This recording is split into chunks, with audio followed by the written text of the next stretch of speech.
Elizabeth Chudleigh now seems settled and committed to the Duke of Kingston, but her playboy husband isn't very happy about it. Welcome to part 3. Hi, I'm Em. I'm a historian and I love brilliant historical women. We've already been through Elizabeth's secret first marriage, her scandalous time at court, and her most recent relationship with the Duke of Kingston upon Hull, so if you haven't heard that yet, head back to the previous parts. For now, let's keep exploring. A much-loved mistress of the Duke of Kingston, Elizabeth was now living in the lap of luxury. The Duke even had this house built for her. Originally called Chudleigh House, it became Kingston House later on, and it was seen as a stylish dollhouse. No part was devoid of decoration, and it was the height of fashion.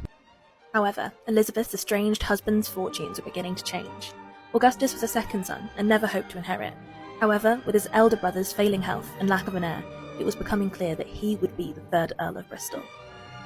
With the marriage to the Duke still seeming unlikely, Elizabeth made a terrible decision in an attempt to secure a position for herself. As Countess of Bristol, she'd have security and status, and at the very least, proof of their marriage would give her leverage. So, Elizabeth went back to Hampshire, acquired a blank parish register, and had their marriage recorded. None of this would come out for several years, and over time, the Duke became more devoted to his mistress, even marrying her almost a decade later. At almost 50, Elizabeth was now the Duchess of Kingston. Unfortunately, this happiness wasn't to last, and only a few short years later, the Duke died. He left Elizabeth everything, providing that she didn't marry again, but of course his heir contested this. On the evidence of her former servant, charges were brought against Elizabeth for bigamy.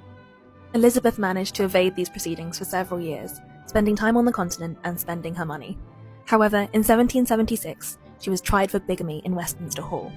Despite her best intentions, she was unanimously found guilty. The standard punishment for this was to be branded on the hand. However, Elizabeth managed to escape to Calais before the new Duke of Kingston could prevent her leaving. She would never return to England. After various misadventures in Calais with dubious hangers-on, Elizabeth set sail for St. Petersburg. She was warmly welcomed by Catherine the Great, and at court several men attempted to woo her, with various degrees of success. Elizabeth became involved with a man named Walter.